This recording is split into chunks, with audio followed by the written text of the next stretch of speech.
Right. I think we are live. All right. Hey, how are you? We are live. We are live. We're gonna give the people a few seconds to come on in the room. Glory to God. Glory to God.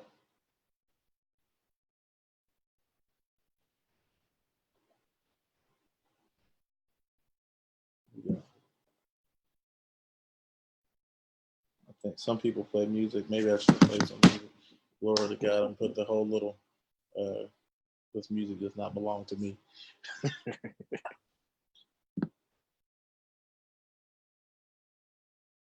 We are live.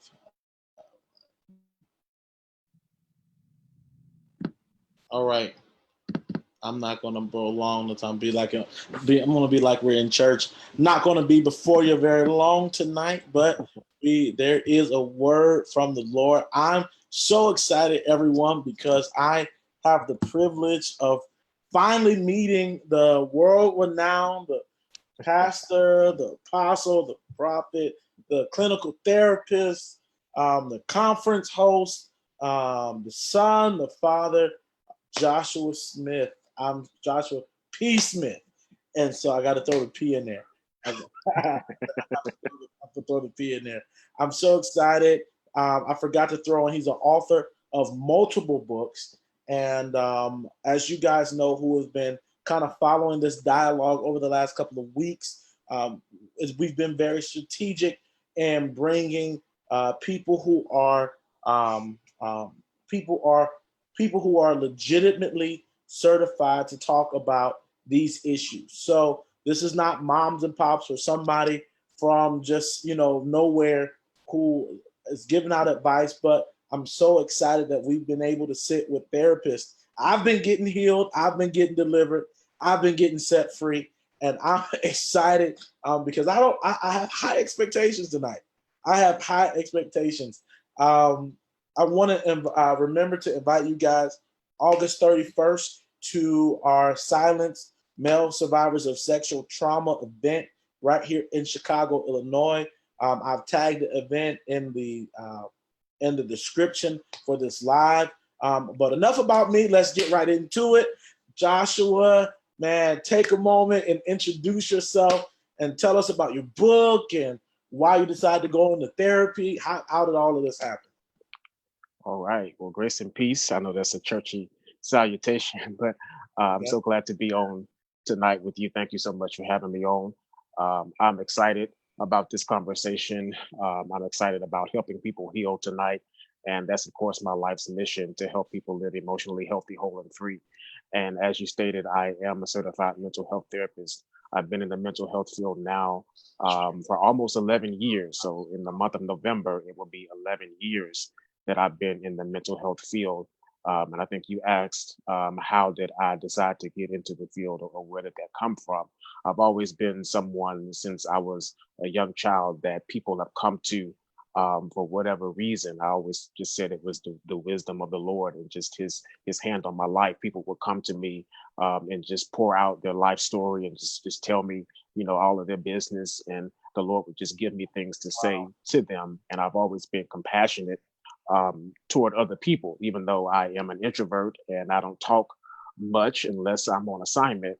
People have just always been drawn to me. And so when I was in college, I actually did not start as a psychology major. I actually started as a music major. Many people don't know that. You play? But yes, I'm a church kid, of course, and I've been in ministry since I was 12. So the first place that I started in ministry was the music ministry. So I was the minister of music, became minister of music at 12 years old. So I started out in music ministry. I was keyboard player, so I play keyboard. I know how to play drums, play a little bit of guitar, Me play the too. Me trumpet. too. Me Yeah, too. so I typical church kid, right?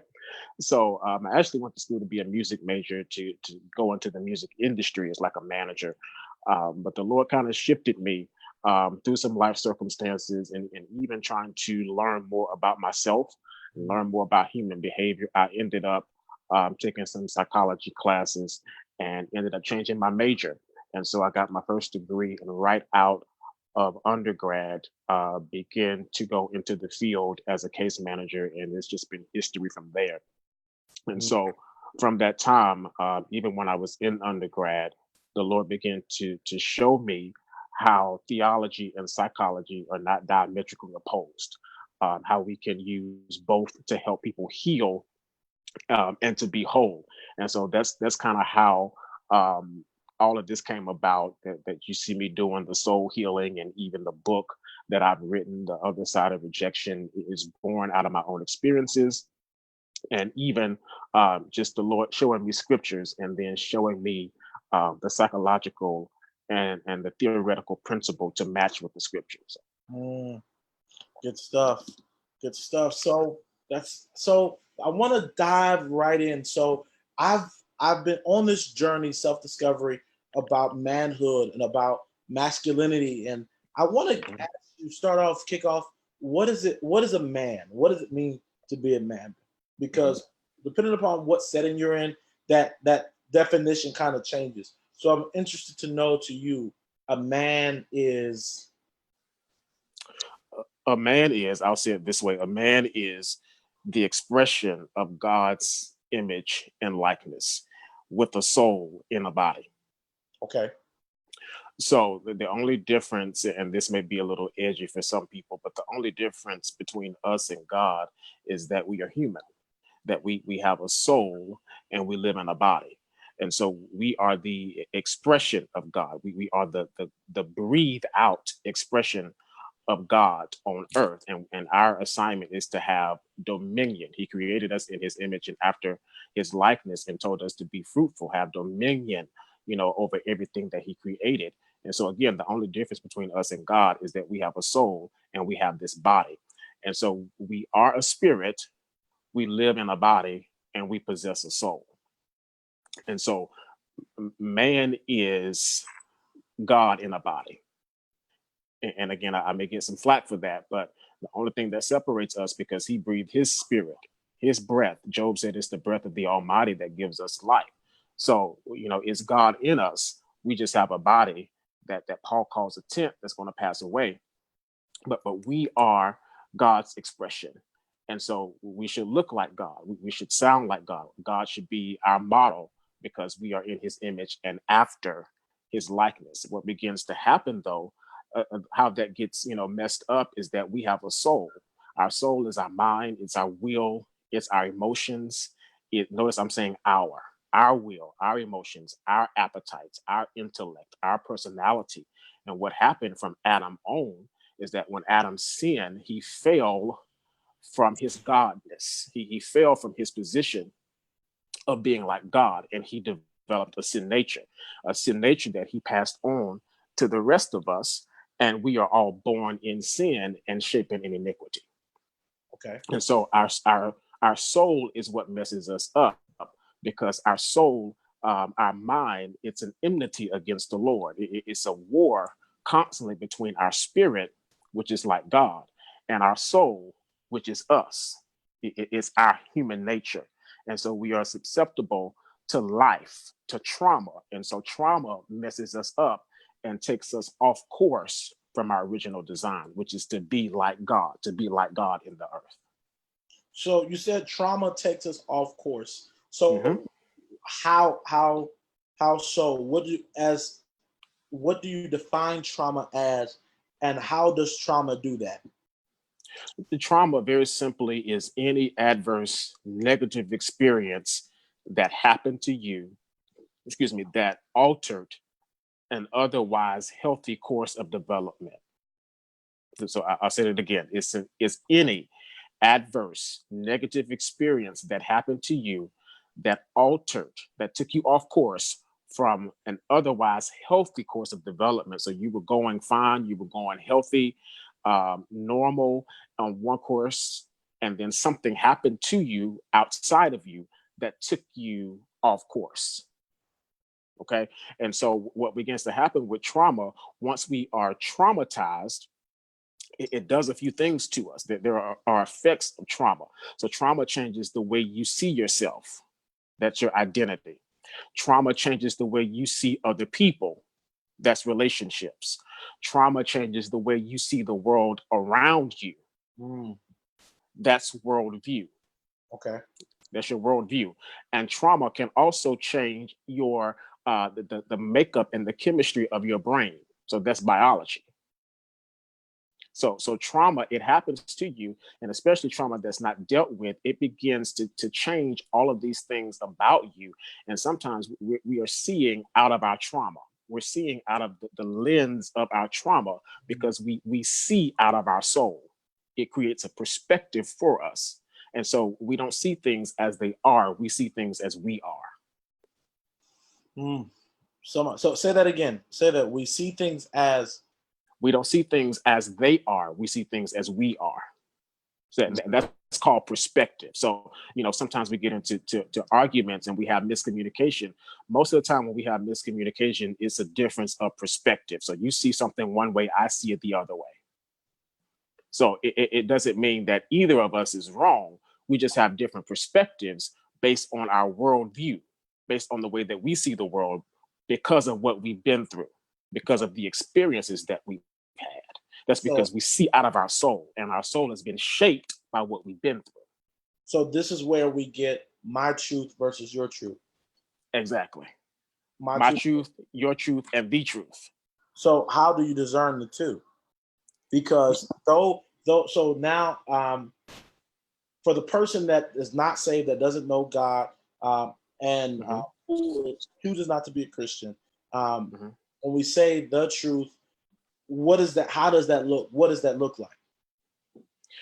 So this is where you get the merge, right? And so if we want to talk to believers or even non-believers, we have to define what the truth is, because at some point we're going to have to come to a meeting ground to know what the truth is. So we're going to have to come to what the facts are, if I can say that to be neutral for that part. We have to come to what the facts are.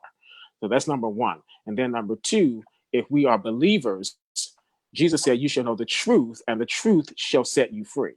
So now we're talking healing and deliverance, which go together. And he said, I am the way, Jesus, the truth, and the life. So if you have your truth, I have my truth, then somewhere we have to meet in the middle. And that truth has to be Jesus and his word. Okay. So that's for the believers. So, for non-believers that are listening, and even believers, we have to come to what the facts are. And I don't want to stay on this too long, but the truth is, even amongst the ranks of Christians, truth has become something that's been that's kind of lucid, to be honest. Where once we agreed on a lot of things, and it was very black and white, amongst the ranks of Christianity, it's a lot of gray. A whole lot. And so that's interesting. And so I want to delve into the context of this conversation. What is anxiety? What is depression? And is it a spirit? Is it a feeling? Is this chemical imbalance? And where does it come? Where do these come from? I know I just asked you a whole. You did. And I'm going to have to switch from headphones so I can plug up my phone. I hope you can still hear me in a minute. So if I could just preempt this conversation, because I caught all of that, but neither anxiety nor depression are spirits. So we can just start there and kill that. Then I think we can move forward. Wait a minute. You can't say that, because I've heard. You've heard. I've seen the spirit of depression, the spirit of anxiety come out. So you just wait a minute. You just killed that. Yeah. You just killed. So what is anxiety? What is depression? Because you just killed half the people's deliverance ministry. you just killed them. So here's the thing. Can you still hear me? I can hear you. Okay, because I can barely hear you. Okay. Can you hear him? I can hear you. I can hear you loud and clear. Okay, I want to make sure I can hear you because you're a little lower on my end. Okay. Did you hear my question? Hello? Can you hear me? Yeah, it's a little louder. Okay. I don't know what else I can do to be louder, but oh, let me see. Um,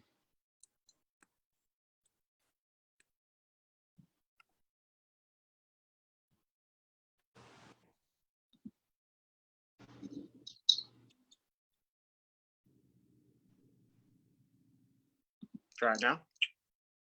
Hello? There we go. Okay, All right. awesome. Okay, can you still hear Yeah, me? I can still hear you. All right. My wife said sounds good. So Okay, awesome, awesome. you just killed people's like deliverance ministry. So you're gonna have to explain this because I've seen people. The spirit of depression come out, and they sling the oil. People fall out, but you just said it in the spirit. So what they doing? What is depression? What is anxiety? So that's why I preempted the conversation by saying neither one of them are spirit. So let's deal with depression for a minute. So what people are, we're destroyed for our lack of knowledge. Okay, that's the first thing.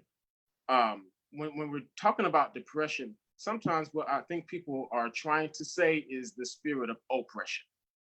Okay. Okay, so that's two different things. The Bible talks about, let's bring scripture in. The Bible talks about the book of Acts 10, around verse 37, 38, how God anointed Jesus Christ of Nazareth. He went about healing all of those that were oppressed by the devil. Okay, then Isaiah 61 says that he has given us the garment of praise for the spirit of Heaven. heaviness. And so Right. when you look at oppression, what you're literally dealing with is something from the outside of you trying to weigh you down, right? Trying to get on you or even get in you. So what I tell people is to really just break it down is oppression is spiritual. Depression is a clinical medical disease like diabetes, high cholesterol, cancer, heart problems. So, it's something medical. It's something that can even be chemical. That's not a spirit. So I think what people mean is they're trying to say the spirit of oppression. And just because we throw depression around so loosely, we say the spirit of depression. No, you really mean the spirit of oppression. Oppression is what that's spiritual. So So let's talk about depression and anxiety. yes. So how if it's a disease, if this is a disease, um, where does it come from? Where does it come from? And how does a man who has experienced sexual trauma know that he may be grappling with some of these issues, some of these sicknesses, illnesses? Okay. Good question.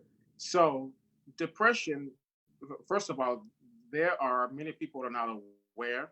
There are over 8 types of depression. Wow. So again, depression is just something that we just kind of loosely throw out. And we use something in my field called the DSM. It's a diagnostic manual. It's a big, thick book. I'm sure you've seen it before.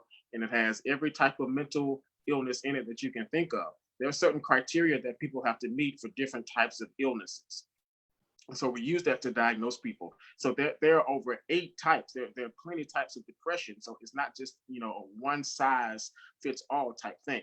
So many causes to depression. It can be chemical imbalance. It can be genetics. So it can be a gene that's like passed down in the bloodline. It can be, environmental factors.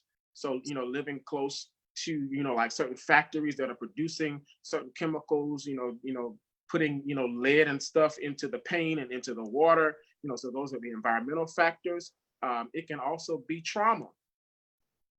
So if I can stay right there for a minute, if I have trauma that's unaddressed and I refuse to get help, I refuse to go to therapy, I refuse to talk about it, then what I'm actually doing is I am suppressing my emotions.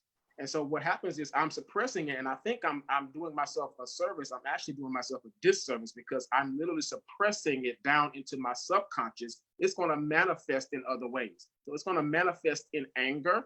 It's going to manifest in irritability. It's going to manifest in maladaptive coping skills, drinking, drugs, high sexual activity, promiscuous sexual activity, that is. So it's going to manifest itself in some type of way. That's my body telling me that I have an issue. I have something down on the inside of me that hasn't been dealt with. So So go ahead, go ahead, go ahead, go ahead.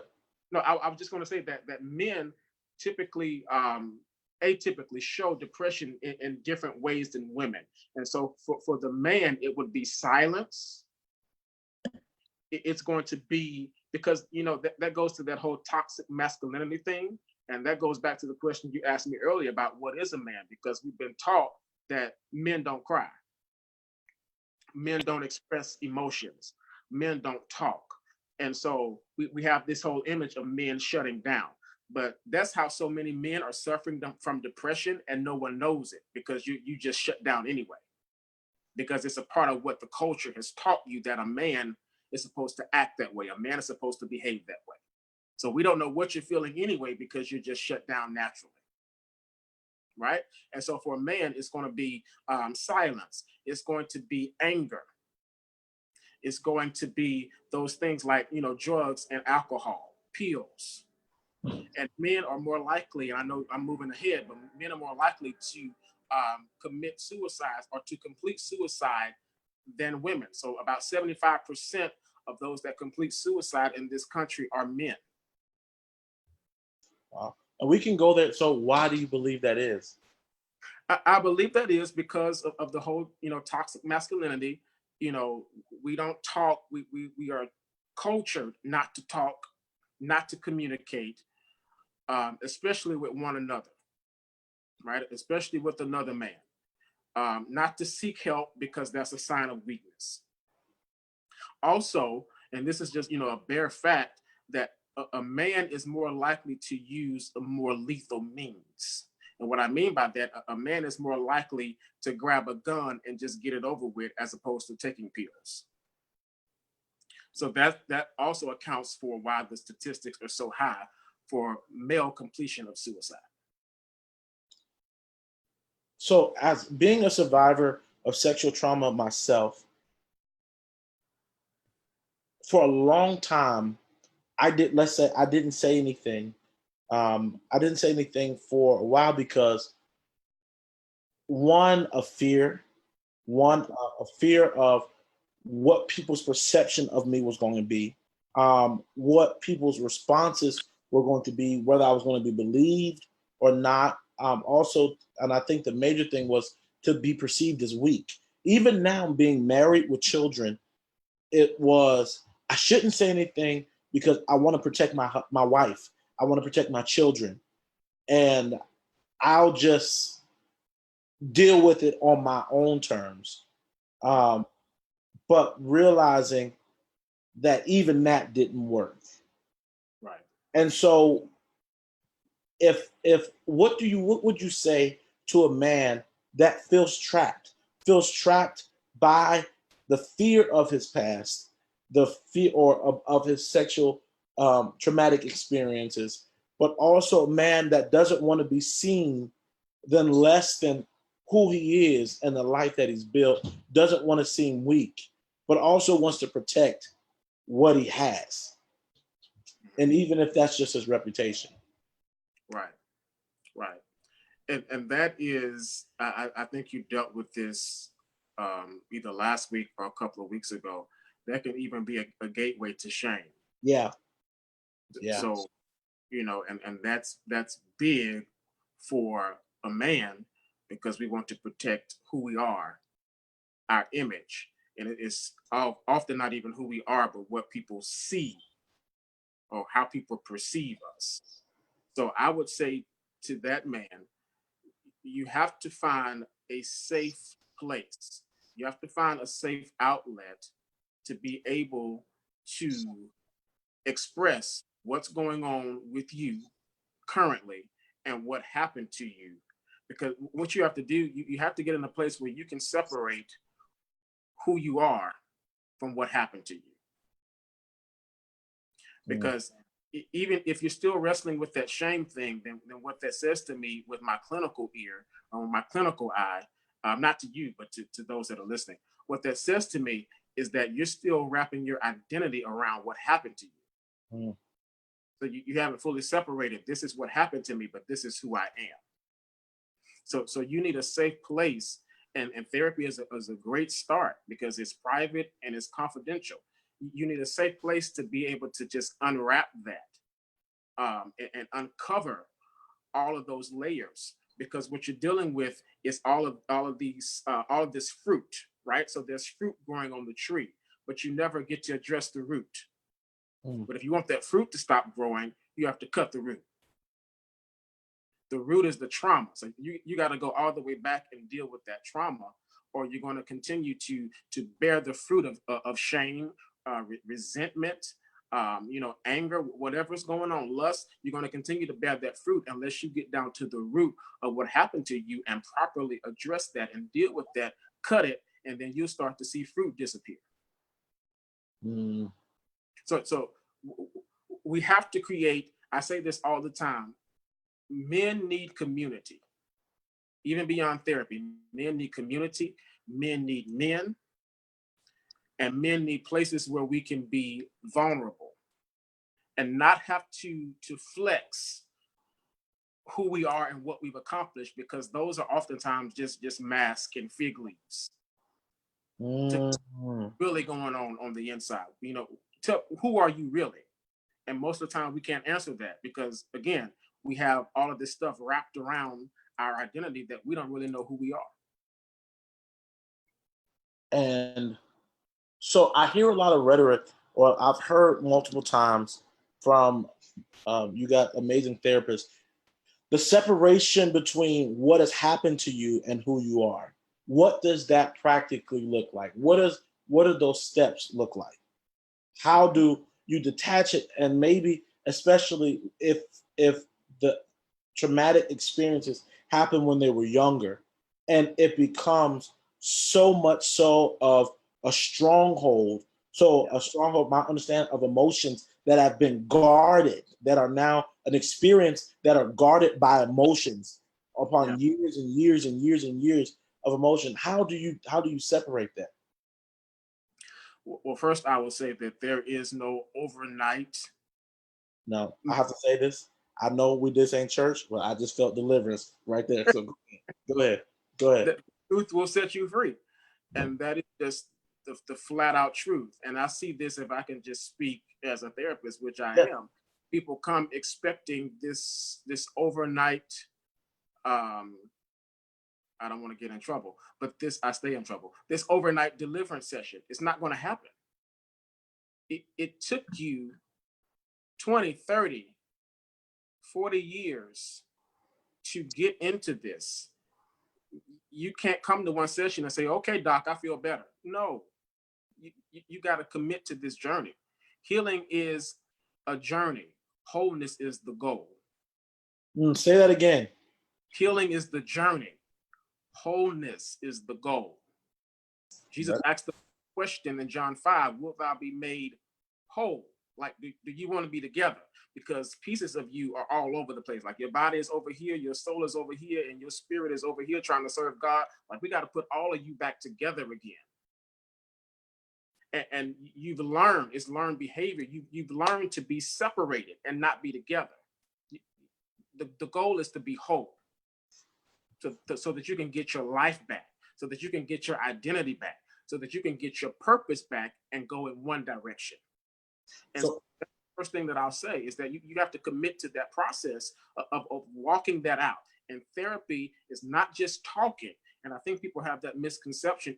I don't want to just be pro-therapy, pushing therapy tonight, but it's not that I'm just coming and I'm talking and I'm venting and this is what happened to me this week, let's talk it out. No, we have to go all the way back and deal with like your first memories of this. We have to dig for it. We have to, and there is a therapeutic principle called the trauma narrative. So the first thing we're going to do is we're going to sit down and we're going to do a timeline of everything you remember from age 2 or 3 up until whatever age you are now. So we're going to do a trauma timeline and work our way up to a trauma narrative.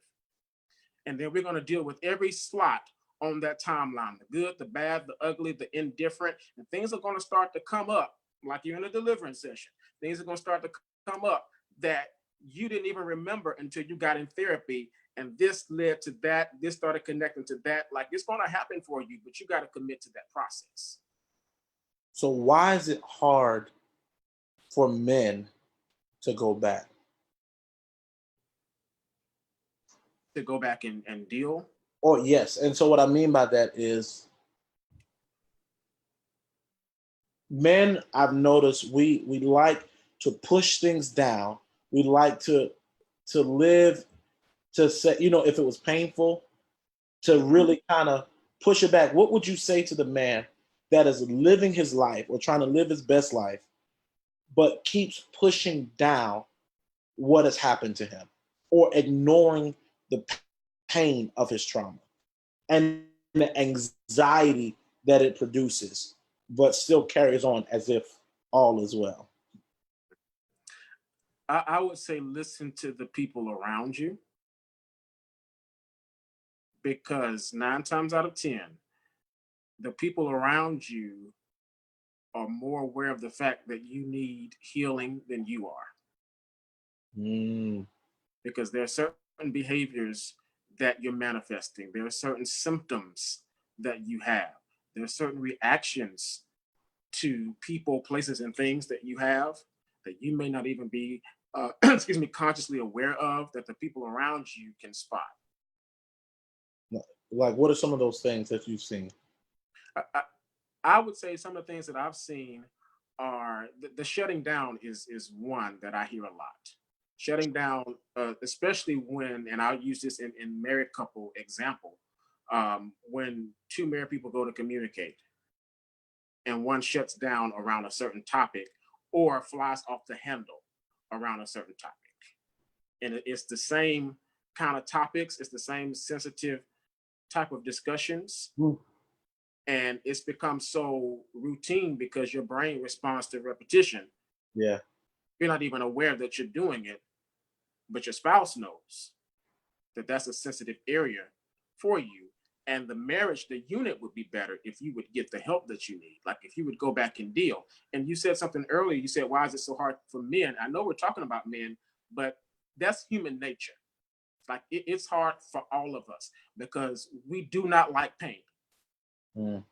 So whenever something painful comes up, our automatic response is to push it back down.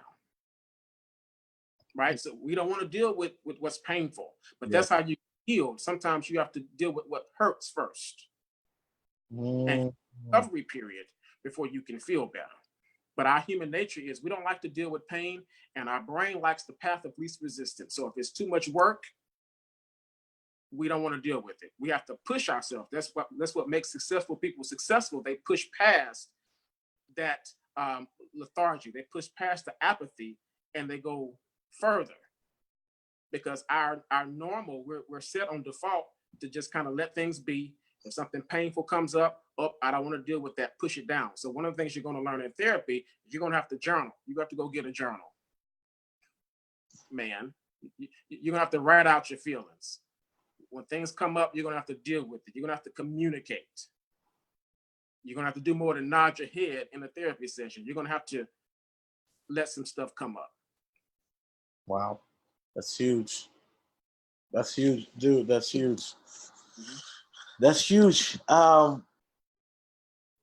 So if we're digging up all of this stuff, the past, and we're processing through all of our emotions, and reliving and going through that pain. Now, question: is that where your book On the Other Side of Rejection kind of came from? That idea? Well, yes, because it talks about rejection as a trauma. And that's very different, because when I went to write the book, the Lord gave me the concept. He downloaded that into my spirit about writing the book on rejection. And my response was, okay, there are already books on rejection. Like there are a lot of books. But when I started to research, I didn't see any books that really dealt with rejection from the perspective of the soul. So from the perspective of, the emotions, I saw a lot of spiritual um, things around rejection, but not a lot of natural soul things. And I believe that rejection starts as a soul wound.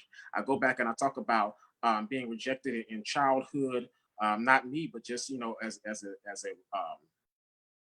an issue. I talk about attachment styles. I talk about parenting. I talk about all of that. So rejection for many people starts from the womb up to toddler, being an adolescent. And so this thing has, roots to it. And you have to pull for those roots. You have to go back and address those feelings in order for you to get, that healing and that wholeness that you need. And so I begin to talk about how we talk about rejection as protection. So I'm sure we've all heard that, rejection is my protection. And, had I not been rejected, this wouldn't have happened. And that's all good and fine. But rarely do we talk about the negative side of rejection. So people that have been rejected and it's become a part of who they are, it attaches to their personality. Yeah. Yeah. Right. It attaches to the way that they see people, that they see the world around them. So they become bitter. They become wounded. They have trouble in relationships. And so that's what the book title actually means, the other side of rejection. Like you got to deal with the emotional parts of that. You got to process through that. You got to walk through that so that you can get healed. Okay, so really quick, as we're about to wrap this up, I had to write this down as you were talking. So how do you speak to, or how would you speak to the mate of a person who has experienced, a male that has experienced sexual trauma? How can they love them well? How can they support them? The first thing I would say to that is let them be vulnerable. And don't just let them be vulnerable, let them be vulnerable. And I want to say this slow, because I've seen this play out in helping people practically in real life. Let them be vulnerable without the fear of being attacked. Mm. Because what happens is sometimes when information is given, information can be used as a weapon. Mm. So information can be weaponized. So that's one of those things, like any type of trauma, especially sexual trauma, is not something that you want to wield as a weapon in any form. When arguments come up, when you see certain things that you may feel need to be addressed, like that's not the time to use the past as a weapon. So you want to provide a safe place and a place of vulnerability for your spouse to be able to always have comfort and peace of mind, and even I don't want to say secrecy, but privacy. Mm. Privacy about certain issues, privacy about past information. If it's not public, that is safe in the confines of that relationship, in the confines of that covenant, because that's such a tricky issue, such a touchy issue, that you want to be sure that you're supportive while they're walking that process out.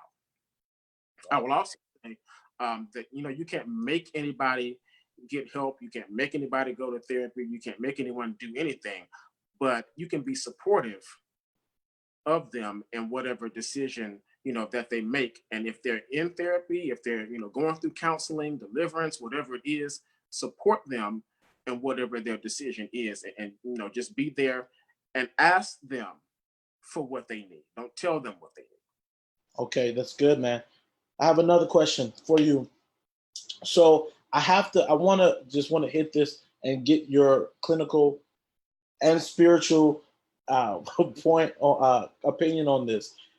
Okay. As far as preachers, ministers of the gospel, people who are in high influence, we are starting to see story after story about men of the cloth that are getting caught in compromising situations, as well as where they are now the abusers, where they have become rapists, they've become molesters.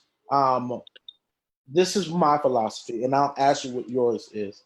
A lot of times, I think it's sad, but I also believe that there were, before they got caught, that there were cries for help, and those cries for help were missed, and now it's too late.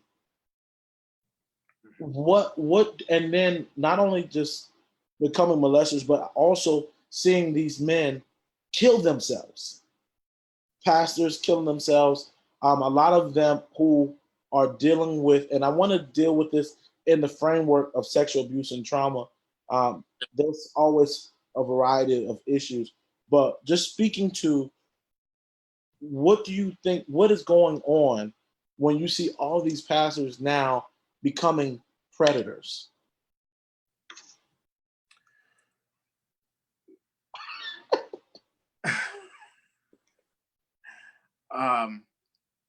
Here's my philosophy on that, and this will catch. This is like a drag net, so it's gonna catch that too.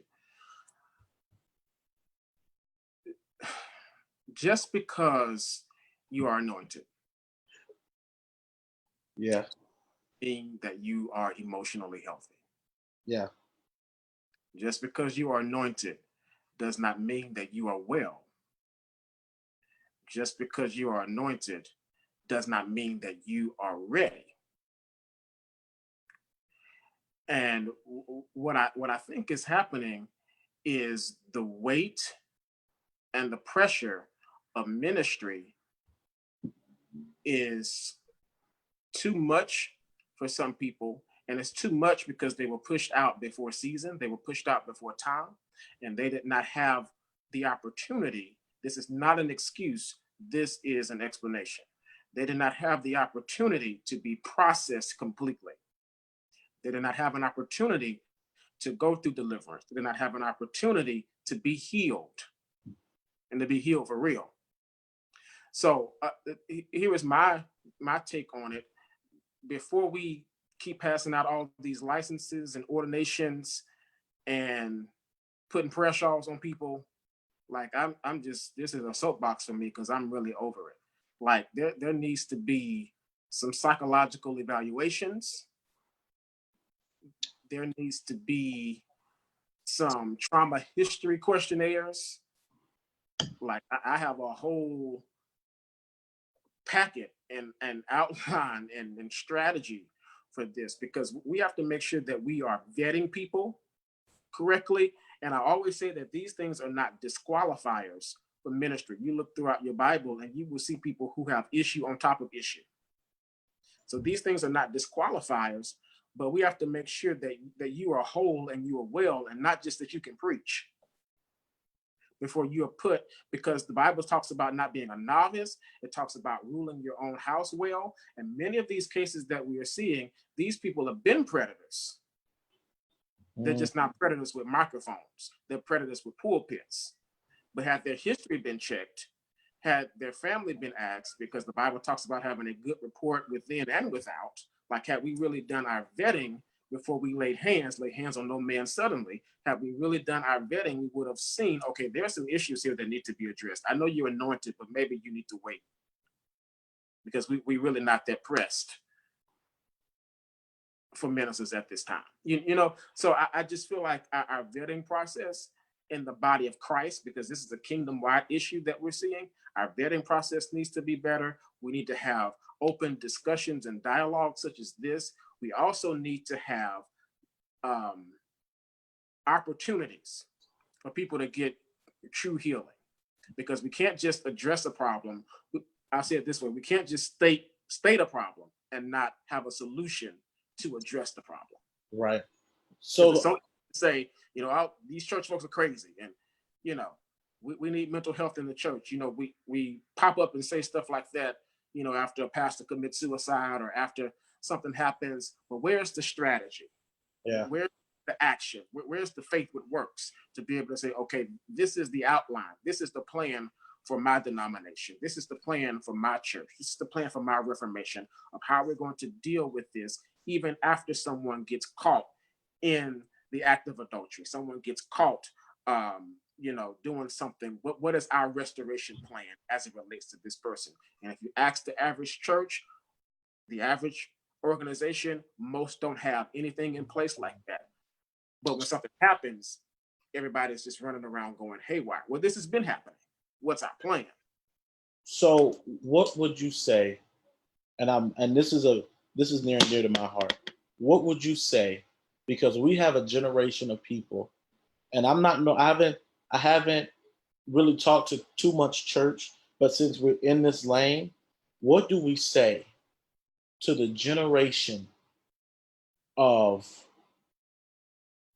ministers, evangelists, prophets, apostles, bishops, teachers who are wearing the title, but you and I know they're a time bomb waiting to happen? What do you say to those who honestly love God and have unchecked stuff that they may not even be aware of? Because I think some of it, like you said, becomes a lens, and it's just their norm. Mm-hmm. Their dysfunction becomes their norm, and they don't see it as a dysfunction. What do you say to those that have major platforms? What do you say to those who have major followings? What do you say to those who are public successes but are broken? And I'm talking about, and I've been in ministry a long time, and this is part of my story, my testimony. I traveled the road for a long time as an armor bearer, as a musician, as a worship leader, as an adjutant, and I was offered spirituality, sexuality, and sensuality at the same time. What do you have? What do you say to these people who are caught up in the net of wanting to get to the top, wanting to be to the net, wanting to be the next, but they're paying the price with their body? And what do you say to those who are now dealing with sexually transmitted diseases that they can't get rid of? What do you say to those who have babies and who have been molested, who have been raped, and who are broken, who are on? And I feel something breaking here, dude. What do you say to these people that are putting up flyers, but behind all of it, behind their conferences, their titles, when they get by themselves, they're broken? Go ahead. Because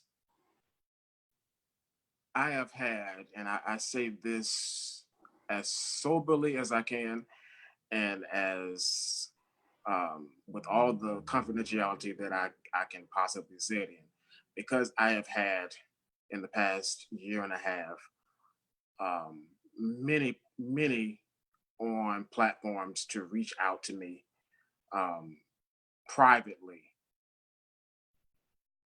to say things that you just said.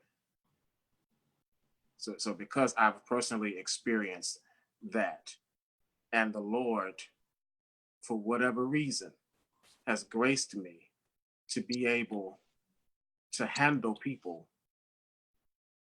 who, not all that have reached out, but handle some people who are a public success but a private mess.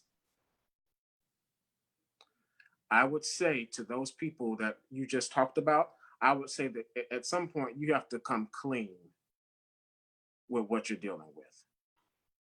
Because I say this all the time, that the first step to healing is self-awareness. So at some point, you're going to have to become self-aware with what your behaviors, what your actions, even what your thinking has produced. Mm. And that's not hard to run into. I know earlier we talked about it being kind of a subconscious thing for certain people, and it becomes a lens that we see out of. But at some point, like, you come to yourself like the prodigal son, and you begin to see around you the destructive patterns. You begin to see some of the things that you've done, some of the things that you've caused, and you kind of say, okay, I need to change. But what I've discovered is when people start to see that, almost immediately something happens and you get another booking engagement. You get somebody else comes to puff you up and say, oh, you a wonder, or you the next best thing. And so it's like the Bible talks about, you go to the mirror and see yourself, and then after you leave, you forget what manner of man you are. So I don't completely buy into the fact that we're not aware of ourselves. We are aware of ourselves, but we're riding this spiritual high of, I'm in ministry. No, that's your spirit in operation, but your soul is a mess. So for some people, it's going to take them completely crashing and burning, and I've seen that happen. But before that happens, I would say to that person, if they're listening, and I believe that they are, some are, I would say to you, get help before you crash and burn. Like, come to yourself like the prodigal son. Allow the Nathan in your life to say, thou art the man. Better yet, allow that person in your camp, like that little servant girl who came to Naaman rather, and said, there's a prophet in Israel that can help you. Like, I know you're the captain, but like, I see you behind the scenes. You're really a leper though. So you're living a dual life. You're living a double life. Because you're powerful, but you got an issue at home. So at some point, we got to listen to the little maid girl to say, go get some help. But for too many people, we've created a culture in church that we have to crash and burn and almost lose our mind. Like, how many songs do we have? I almost lost my mind. Like, why is that the normal? Josh, Anyway, we have too much. That's our normal. We got to lose our mind before we go. Is it church, or is it amongst the leaders? It starts with the head. And this almost brings me to tears, because I've sat and I've talked and I've counseled and I've prayed with, and the lives and the destruction. I've seen more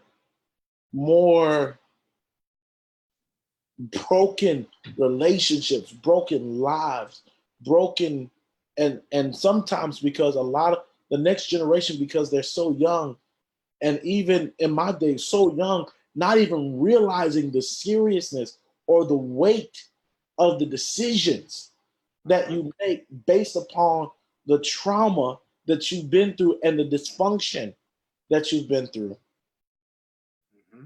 So I gotta digress, because if I go into that, I'm gonna get into a space.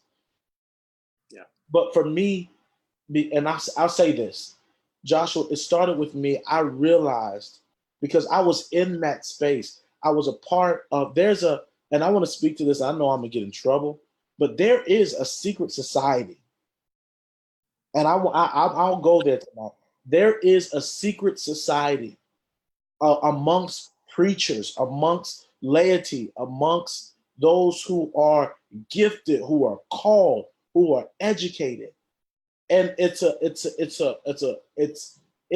the pit of hell. It's from the pit of hell, and it's us covering up for each other and us swapping. Oh my gosh. Yeah, you I'm with you. I got your back. There's a secret society that says, you don't talk about mine, I don't talk about yours. And we preach for one another's conferences. I'm completely with you, and I've already been blacklisted from it, so I'm good. Because I'm the one that's going to come in. The Lord has blessed me with the gift of objectivity. I'm the Nathan prophet. I'm the thou art the man. And that makes for a good counselor, because I'm the one that's going to come in and give you what thus saith the Lord on top of the therapy interventions, and not be impressed by the size of your church, not be impressed by the crowd you can pull, not be impressed by your gift, because what I'm after is your soul. Ah, Profit a man to gain the world and lose his soul. That's suke in the Greek, which means your mind. Our English word psyche. So I'm not here to play politics. So when you really want help, here I am. But I'm not impressed by any of that. I'm not anybody's yes man. And that has caused me, earlier we talked about this before we got on. We talked about that process, that I walked through. That's part of the process and the rejection of that process. And the Lord has used that to separate me from what he's called me to minister to.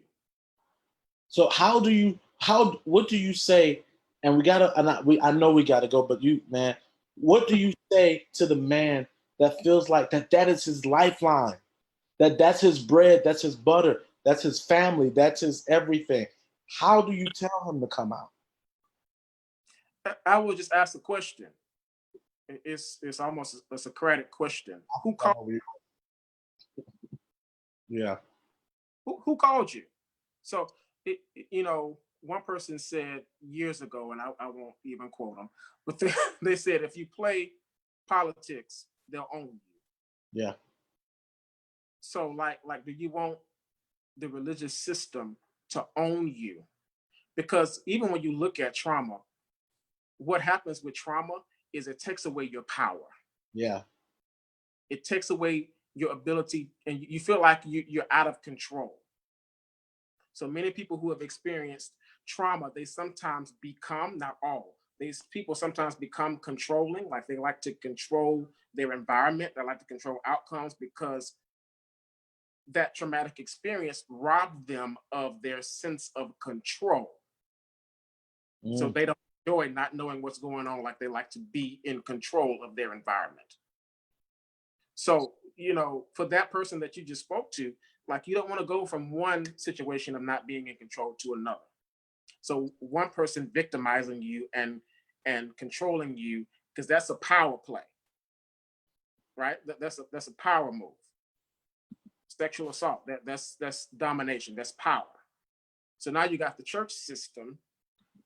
Notice I didn't say kingdom. You got a church system, a religious system that has power and control over you. So that's dysfunction normalized because maybe that's all you know.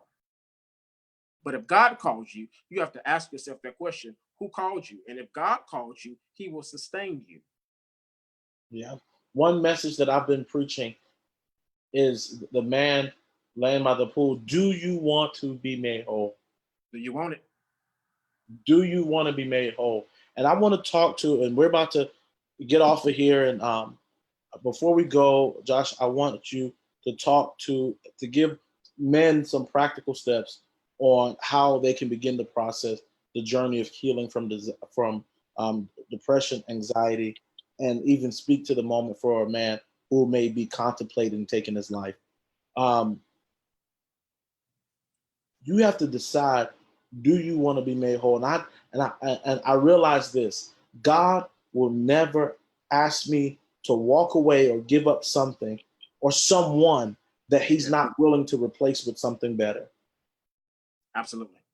And someone said this to me: until you fall so much in love with what God has said about you, what He said over you, when you learn to love that more than you love your platform, faith in God sometimes does not give you a bigger platform, does not give you a bigger checkbook, doesn't give you the next opportunity. Faith sometimes in God will make you look like the smallest thing in the room. Mm-hmm. But just like Josh said, healing is a journey. Wholeness what'd you say? Wholeness is the goal. Yes. And if you trust God in the process, you'll get to the place. And man, I tell you, sitting from a place of being whole, oh my God, it's nothing to be compared. I remember having to walk away out of relationships and walk away from systems. And I was so poor. I was so broke. I remember when I walked away out of that life, out of the lifestyle of shame and trauma and abuse. And I'm not here to bash on anyone, but just my story. When I walked away from almost being engaged to a bishop at the time, and I said to the Lord, I remember saying to God, I said, God, I've never ever disappointed you, but I'm going to do this. I'm pursuing this. And as soon as I laid back in the bed, the Lord said to me, Robert, it's not real. And he said, I promise you, if you walk away, what I will replace this with won't even be able to be compared. And with tears streaming down my face, I felt every bit of the pain, every bit of the disconnect, every bit of it. But 10 years later, people see my family, they see my children, but there's a process. There was a price Yes. that I paid in order to become who I'm becoming. Becoming. Yes, sir. Who I am becoming. Not saying I got it all, not saying it's perfect, but there's a price to pay. And Yes. and just walking through that. But anyway, talk to these men, bro. Talk to the men, man. Well, you just heard Robert said, and he said something that was so powerful that when he made that decision, which is our soul, it's our mind. Um, to give scripture, Paul said in Romans 7, it's with the mind that we serve the Lord. So we have to make decisions about our life. And so when he said that, when he made that decision, that he felt every bit of that, that's something that you're going to have to do. You're going to have to walk through that process. And I always say, as a therapist, it's mindfulness. It's one of our is being present in the moment. Feel what you feel, think what you think, like allow all of that to come into play. You're gonna have to walk through that process. It's not going to be easy. Not promising that it's not going to be easy. It can be painful. It can be emotional. But now is the time to deal with all of those issues, all of that trauma that you've experienced, because hiding it, suppressing it, it's only doing you damage in the long run. It's doing damage to not only you and your mind and your body and your spirit, but also to your family. It's doing damage to your relationships. It's doing damage to those that are around you. So I would encourage you to do a few things. I would encourage you to seek out therapy. If you need help doing that, you can contact Robert, inbox me, and I will help you find a therapist in your area that actually specializes in trauma, because there's a difference in just going to a therapist that specializes in general things and one that actually specializes in trauma and people that have experienced trauma in their life. So I would encourage you to go and see a therapist and start working through these issues, because you cannot do it alone. You need someone to come alongside of you, someone to help you and guide you through the process. Number two, I would say get into a church, get into something faith-based, something that has a good spiritual community, because we need community. I have a saying that says isolation leads to intrusion. So anytime you are by yourself, you're cut off from society for long periods of time. You start having crazy thoughts.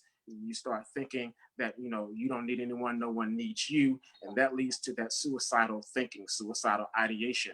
So I would encourage you to not disconnect yourself from community. Find other people, especially men. I said it earlier, men need men. Men need community. Men need spaces that they can be vulnerable, that they can be themselves, that they can just be and not have to work, not have to prove anything. They can just be themselves. So find a faith-based community.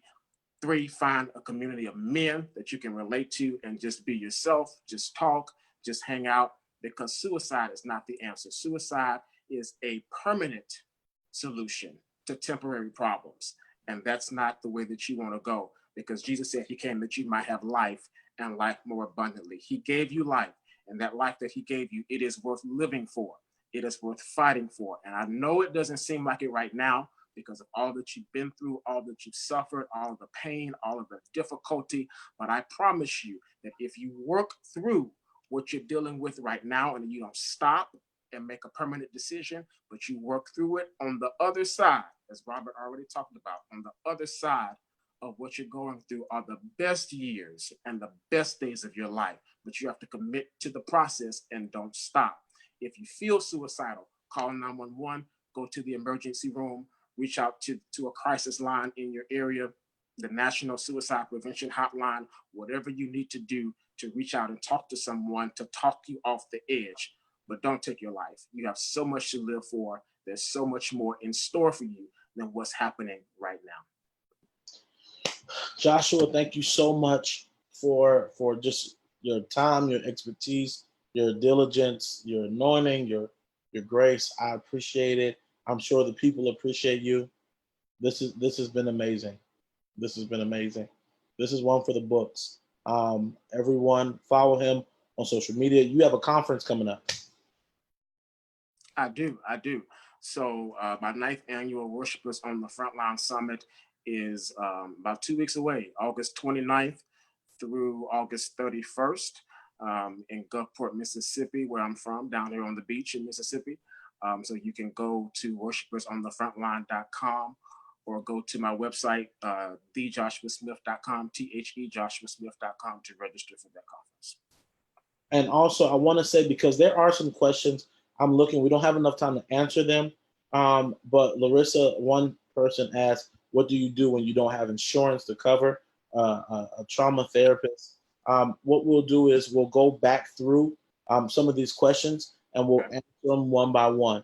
All right. Well, I love you guys. Thank you so much for joining us. We're going to call it a night. Everyone, we love you with the love of Jesus. Peace out.